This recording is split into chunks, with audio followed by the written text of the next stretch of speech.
On our honeymoon, my mother-in-law called every hour, screaming, "Put my son on the phone, he needs me." My husband sighed and said, "Just let her talk, it's easier." Furious, I took his phone, blocked her number, and whispered, "If you can't cut the cord, I will." His face went pale as he realized I was serious. My husband, Ethan, is a good man. Thoughtful, kind, patient.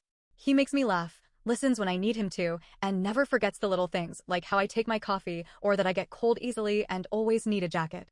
But there was one problem I never fully understood until it was too late. His mother, Diane. She wasn't just an overprotective mom. She was obsessed with him. At first, I thought she was just a little overbearing, maybe a little too involved in his life. I figured it was something that would get better with time, especially after we got married. I was wrong. Diane controlled everything in Ethan's life for as long as he could remember. She picked out his clothes well into his 20s. She paid his credit card bills, even though he had a full-time job and never asked her to. She called him constantly, often for no reason at all, just to check in. If he didn't answer right away, she'd call again, and again, and again. If more than an hour went by without a response, she'd send panic texts. "Ethan, where are you? Are you okay? I'm worried. Why aren't you answering me?" And if he still didn't respond, she'd call me.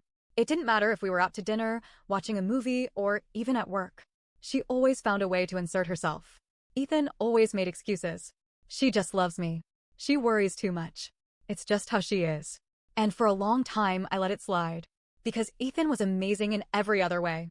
I figured it was something we'd grow out of. I was an idiot. We had been married for exactly 3 days when Diane decided she couldn't survive without talking to her son every single hour. We flew to Maui for our honeymoon. I was excited, our first real vacation together. No wedding stress, no family, just us. Then Ethan's phone rang. I saw the name on the screen and felt my stomach turn. He sighed. "I'll just answer real quick." It was our first night there. The second we got to the hotel, she called again. And then again. Every single hour. At first, Ethan just ignored it. But every time his phone rang, I could see him tense up. "It's fine," he muttered. "She'll stop eventually." She didn't. By day 2, I couldn't take it anymore. Morning. We were at breakfast. A beautiful open-air restaurant, ocean breeze, palm trees swaying. I was sipping my coffee, finally feeling relaxed. Then Ethan's phone rang. "Diane." He sighed. "I'll just let her talk real quick." I stared at him. "Are you serious?" "She'll just keep calling." He answered. "Hey, Mom." I listened as he nodded along to whatever she was saying, his expression blank. After a few minutes, he hung up. "She just wanted to check in," he said. I gritted my teeth. "Ethan, we're on our honeymoon." "I know," he said. "But it's easier to just let her talk." Lunch. We were on the beach, drinks in hand, waves rolling in. His phone rang. "Diane." Dinner. A fancy sunset cruise. Romantic music playing in the background. I was in the middle of a sentence when his phone buzzed. "Diane." Bed. Curled up together, about to fall asleep. His phone lit up. "Diane." Every single hour. By day 3, I had officially lost my patience. It was late. We had just come back from a long day exploring.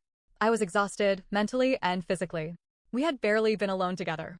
Every time we started talking, Diane called. Ethan kept picking up.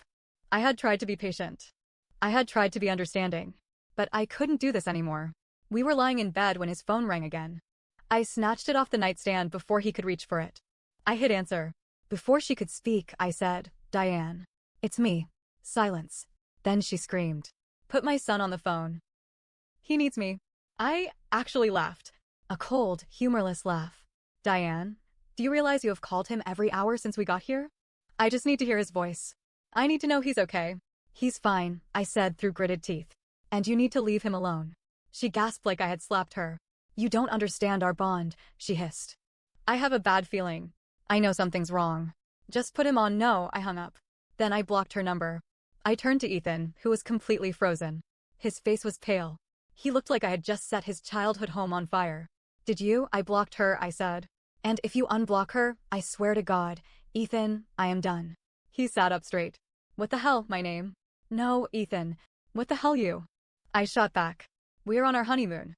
This is supposed to be our time. And you have spent the entire trip on the phone with your mother." He ran a hand down his face. "You don't get it. It's easier this way." "No, it's easier for her. Not for us." He opened his mouth. Closed it. I could see the wheels turning in his head. The realization. The guilt. The truth. For the first time, I watched him struggle with it. He wasn't just realizing how messed up it was. He was realizing that he had been trained his entire life to put his mother above everything. Even me. I didn't say another word. I rolled over and went to sleep. The next morning, Ethan looked terrified. I didn't say anything. We went to breakfast. Still silent. Then he checked his email. His face went white. I leaned over. Saw the email from Diane. Subject, urgent, come home now.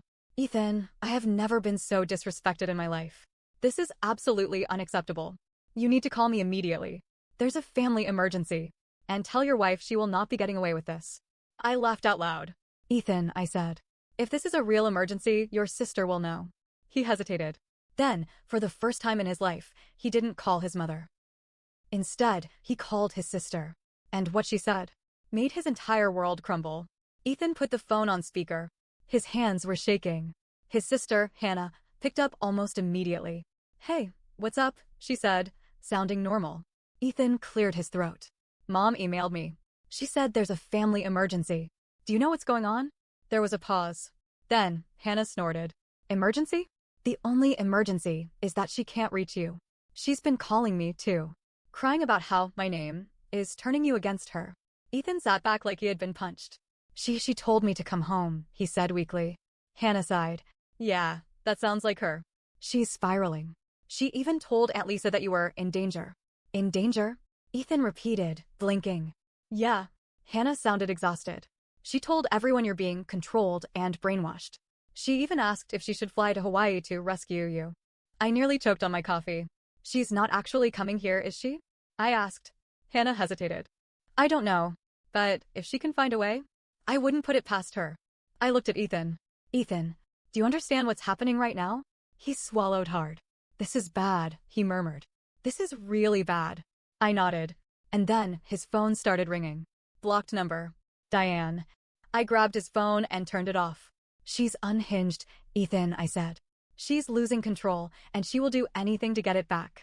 We tried to enjoy the rest of our honeymoon, but I could tell Ethan wasn't okay. He was spiraling. He barely spoke. He barely ate. I could see him wrestling with the guilt. Every time we walked past a mother and son on the beach, I caught him staring. Like he was imagining a world where his mother wasn't like this. And then, on our last night in Maui, something happened that changed everything. We were at dinner. A beautiful oceanfront restaurant, candlelit table, soft music playing. And then I saw her. Across the restaurant. Blonde hair. Expensive blazer. Standing by the entrance, scanning the tables. Diane. I nearly knocked over my drink. Ethan, I hissed. Turn around. He did. And he went completely pale. Because there, in the middle of our honeymoon, in a completely different state, was his mother. And she had just spotted us. Diane marched over like she owned the place. Ethan was frozen. I could feel his panic. She stopped right at our table, her face tight with rage. Ethan, she said, voice trembling. Come with me. Now. Silence. I stared at her. You flew to Hawaii? She ignored me, her eyes locked onto Ethan. We need to talk. In private. Ethan still hadn't spoken. People were staring. I clenched my fists. No. If you have something to say it here. Diane's nostrils flared. I don't know what you've done to him, but I'm taking my son home. Ethan finally snapped out of his daze. What? He croaked. You heard me, she said. Pack your bags. We're leaving first thing in the morning. She wasn't asking. She had already decided. Like he had no say. Like I didn't exist. I turned to Ethan. Ethan, say something. He opened his mouth, then closed it. His entire life had been spent obeying this woman. And right now? I could see his brain short-circuiting. So I said it for him. He's not going anywhere, Diane. Her head snapped toward me.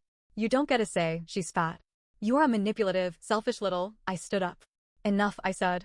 Diane actually took a step back. This is insane. You flew here. You stalked us. And now you're trying to drag your grown son home like he's a lost child. I shook my head. You need to leave. Now. She turned back to Ethan. You're really going to let her speak to me like this? She whispered. After everything I've done for you? Ethan looked broken. And then Diane made her biggest mistake. She reached for his wrist. Not a soft touch. Not motherly. A grip. Like she was about to pull him out of his chair. I slammed my hand down on the table. Don't touch him. Diane gasped. The entire restaurant went silent. And Ethan? He did something I had never seen before. He jerked his arm away. Mom, he said, voice shaking. You need to leave. Diane looked like she had been slapped. I am your mother, she whispered. You don't mean that. Ethan swallowed hard. I do. Diane's eyes filled with tears. You're making a terrible mistake, she said. And then, before anyone could stop her, she turned and ran out of the restaurant. Ethan sat there, staring at the table, hands trembling. I reached for him. Are you okay? He didn't answer. Finally, he looked up. I don't know who I am without her. His voice was so small. I felt my heart break, because I realized the truth. This wasn't just about setting boundaries. This wasn't just about our marriage. Ethan had been raised in a cage, and for the first time in his life, the door was open, but he didn't know if he could step through it. Diane was gone. She had run out of the restaurant, humiliated, furious, and, most dangerous of all, determined. But something told me this wasn't over. Ethan sat across from me, pale and shaking. He had just stood up to his mother for the first time in his life. He should have felt free. He should have felt proud. But he just looked lost. I reached for his hand. Ethan, talk to me. He didn't say anything. Just squeezed his eyes shut, breathing heavily, like he was trying to wake up from a bad dream. A waiter hesitantly approached. Is everything all right here? I forced a smile. Yes, we're fine. I wasn't sure if that was true, because I could feel it in my gut. Diane wasn't done. We left the restaurant an hour later. Ethan was silent the whole way back to the hotel. We walked through the lobby, past the front desk, toward the elevator. And that's when I saw it. A man standing near the entrance. Mid-50s. Gray hair. Polo shirt. He was scrolling through his phone, but every few seconds, his eyes flickered toward us. Something about him felt off. My stomach twisted. I nudged Ethan. Do you know that guy? Ethan barely glanced at him. No. Why? He's watching us. Ethan sighed. You're being paranoid. Maybe. But when the elevator doors closed, and I got one last look, that man was still staring. And he was smiling. Back in our hotel room, I locked the door. Double-checked it. Pulled the curtains closed. I wasn't taking chances. Ethan flopped onto the bed with a groan. I feel sick. I sat beside him. What happens now? He exhaled slowly. I don't know. Is she going to leave us alone? He laughed bitterly. No, silence. I reached for my phone, heart racing. I needed to know where Diane was. What she was planning. I texted Hannah. Me? Where is she now? Hannah responded almost instantly. Hannah, she just called me sobbing. Said you attacked her in public. Said Ethan is being forced to stay with you. I told her she was insane and hung up. I felt ice crawl up my spine. She's spinning a new story, I muttered. She's going to make herself the victim. Ethan rubbed his temples. That's what she does. And then a knock at the door. We both froze. Knock, knock, knock. Not frantic. Not loud. Steady. Ethan and I exchanged a look. I tiptoed to the door, heart pounding. Peered through the peephole. It wasn't Diane. It was the man from the lobby. I felt my stomach drop. I turned back to Ethan. It's that guy. From downstairs. His forehead creased. What? Knock, knock, knock. I forced myself to sound calm. Can I help you? The man spoke through the door. Ethan? Your mother sent me. My blood turned to ice. Ethan shot up from the bed. Who the hell are you? I'm a private investigator, the man said casually. Your mother hired me. My head spun. She's trying to track you, I whispered. Ethan's hands clenched into fists. Go away. The man chuckled. I just need to confirm you're okay. If you open the door, I'll be out of your hair. I nearly laughed at the audacity. Like we were just going to let him in. Ethan's voice was dead cold. If you don't leave, I'm calling the police. Silence. Then, the man sighed. All right. No need for that. Footsteps.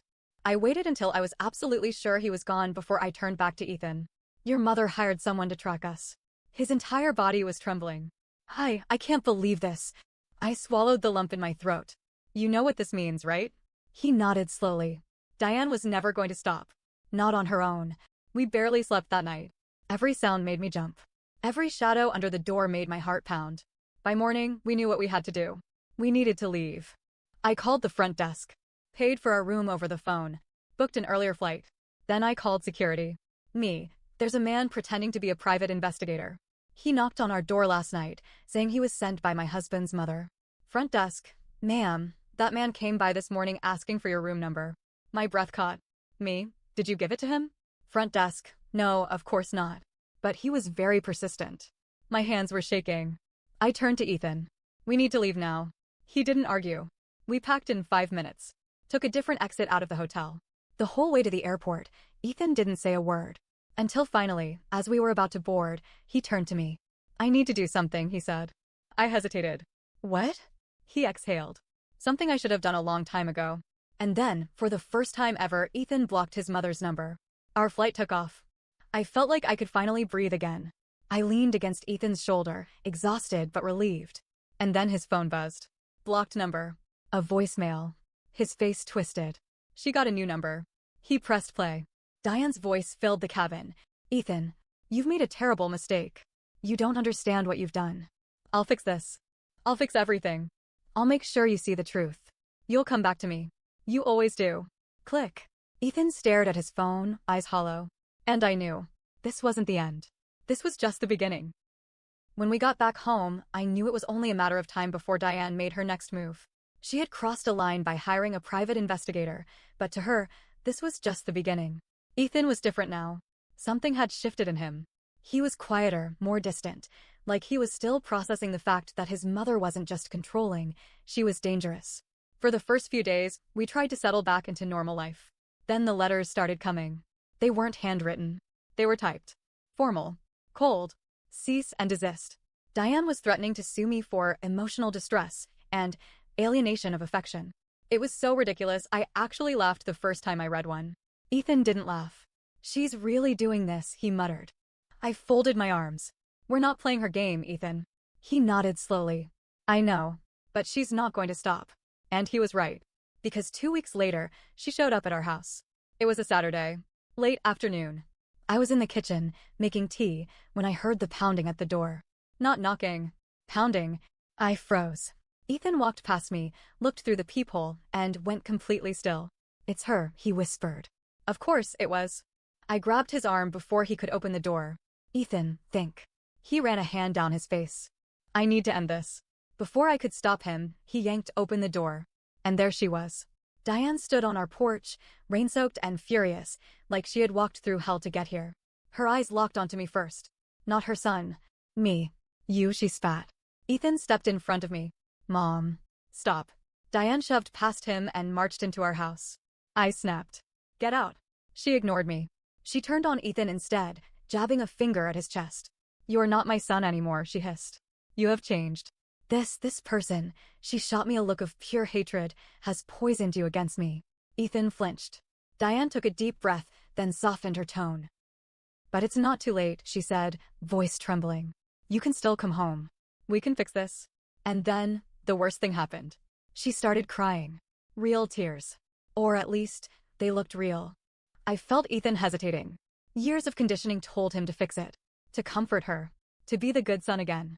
I had to act fast. I turned to Diane. Leave. Now. She snapped.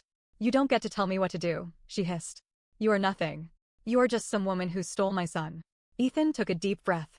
Mom, he said softly, you need to leave. Her head snapped toward him. What did you say? Ethan's face was pained. But for the first time, he didn't back down. I love you. But this stops now. His voice was shaking. You can't control me anymore. You can't follow me, call me, track me, threaten my wife. I won't let you. Diane's breath hitched. And then? She laughed. Cold. Bitter. I always knew you were weak, she whispered. Just like your father. Ethan froze. The words hit hard. Harder than anything else she had said. She saw the way his face crumbled, and she smiled. That's when I knew. She didn't come here to take him back. She came here to break him. And that's when Ethan finally, truly, completely snapped. His voice was calm when he spoke. Dangerously calm. I remember now. Diane frowned. What? Ethan shook his head, eyes haunted. You told me my dad left us because he didn't love me. His voice cracked. But that wasn't true, was it? Diane went still. Ethan kept going. You drove him away. Just like you're trying to do with my wife. Diane flinched. I stepped forward, heart pounding. Ethan, what are you saying? He turned to me. I repressed it for years, he said. But I remember now. He looked back at Diane, his expression unreadable. Dad left because of you. Diane's lips parted. For the first time since I met her, she looked nervous. You were so controlling, Ethan whispered. So suffocating. He tried to take me with him. But you. His voice broke.